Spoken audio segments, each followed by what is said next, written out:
Aujourd'hui, on va parler de bad day, de stagnation et comment résoudre ce problème.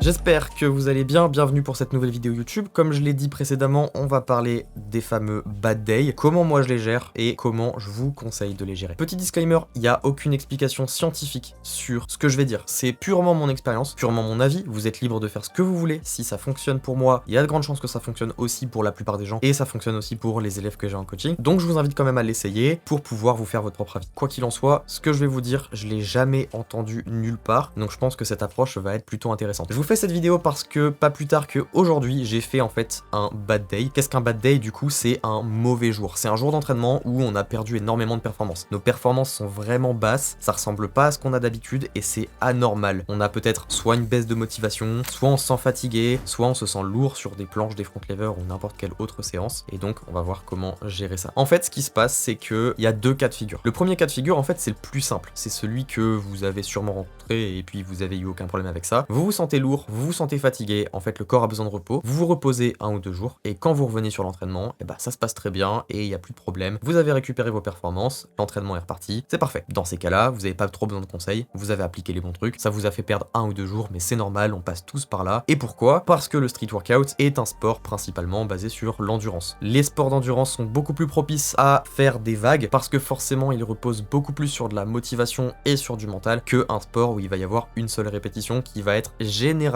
plus linéaire. Me tombez pas dessus, je dis bien généralement. Donc en fait, quel est le deuxième cas de figure? Le deuxième cas, c'est ce que la plupart des gens rencontrent et malheureusement, il est un peu plus problématique. En fait, vous allez commencer à vous entraîner. Votre entraînement va commencer à être vraiment pas terrible, vous vous sentez lourd, fatigué et donc vous décidez de prendre 1 ou 2 jours de repos. Vous revenez après ces 1 ou 2 jours de repos, mais malheureusement, ça n'a pas changé, votre niveau n'est pas vraiment meilleur et vous vous sentez toujours aussi lourd. Donc vous décidez de prendre encore un petit peu plus de repos en vous disant que c'est normal, il y a des périodes comme ça, on peut pas toujours être à son maximum et donc vous recommencez tout simplement. Vous repartez sur une autre séance qui, à son tour, n'est toujours pas terrible. Et vous continuez comme ça 1 semaine, 2 semaines, 3 semaines, parfois 1 mois, parfois 2, sur une période de stagnation qui a commencé à cause de ce premier training. Et vous comprenez pas pourquoi et vous savez pas comment résoudre ça. Comment j'organise mes bad days et qu'est-ce qui se passe dans ce genre de situation? Dans ce genre de situation, pour simplifier, le corps se dit c'est trop pour moi, j'en peux plus, j'ai envie d'arrêter, donc je vais faire en sorte d'être assez mauvais. Comme ça, il va arrêter et il va réduire l'intensité. Le problème, c'est que c'est ce que vous faites. Vous réduisez l'intensité. Donc votre corps, il réduit l'intensité. J'ai plus besoin de me donner autant. Voilà, on va laisser tranquille, c'était un peu trop dur. Et puis, au final, qu'est-ce qui se passe?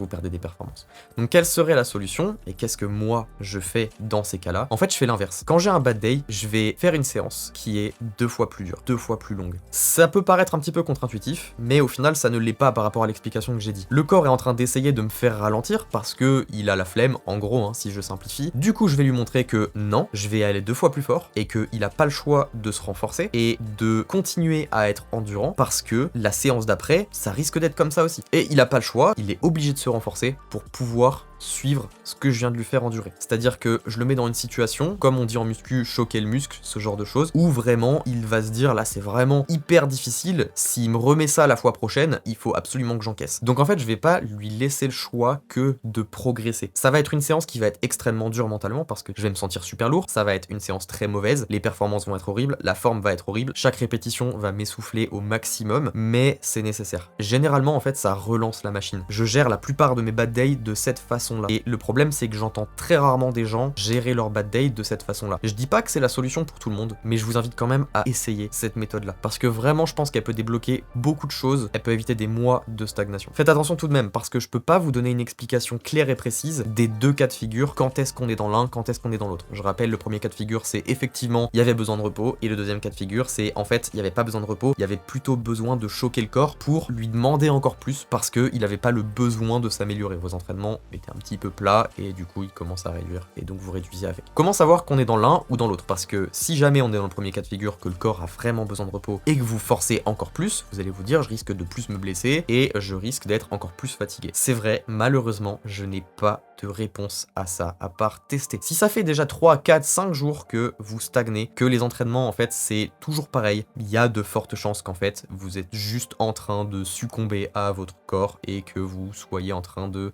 rentrer dans ce cercle vicieux des bad days infinis, on va appeler ça comme ça. Donc essayez d'écouter votre corps et c'est seulement avec l'expérience que vous allez savoir quand est-ce que en fait non je suis pas si fatigué que ça et je sais très bien que c'est mon corps qui m'envoie des signaux pour que j'arrête et quand est-ce que mon corps m'envoie des signaux réellement parce que là il en peut plus et que je suis pas loin de me blesser. Faut vraiment faire la différence, c'est hyper important. Maintenant essayez d'en apprendre plus sur votre corps, avec l'expérience ça va venir tout seul. C'était une vidéo beaucoup plus courte que d'habitude, j'espère que ça vous a plu. Petite parenthèse, n'hésitez pas à aller me suivre sur Instagram. Instagram c'est là-bas que je poste des réels comme ça.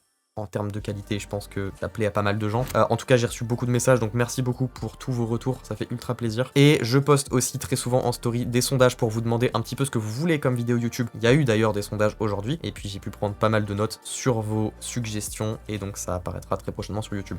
Donc n'hésitez pas à me suivre sur Instagram si vous voulez du contenu de qualité, et n'hésitez pas évidemment à me suivre sur YouTube si vous voulez d'autres tips, d'autres vidéos YouTube. Activez la cloche, likez, commentez, parce que moi ça m'aide énormément à en faire. Je sors 2 vidéos par semaine, une le mercredi à 19h et une le dimanche à 19h, donc c'est énormément de travail. C'était une vidéo plus courte comme je l'ai dit, parce que j'avais commencé à vlog aujourd'hui. Ça me plaisait pas du tout, j'étais pas dedans en fait, j'avais du travail, donc je préfère vous faire cette vidéo maintenant, qui va peut-être vous être un peu plus utile, un peu plus courte. Dites-moi ce que vous en avez pensé, et puis sur ce, on se retrouve pour la prochaine vidéo YouTube qui sera donc dimanche comme je l'ai dit à 19h. Merci à vous pour tout votre soutien que j'ai pu recevoir depuis le début et la reprise des vidéos YouTube. On va continuer comme ça et tester ça, donnez-moi des nouvelles par rapport à ça. Je pense que c'est un tips qui va en aider plus d'un. On se voit dimanche prochain, prenez soin de vous.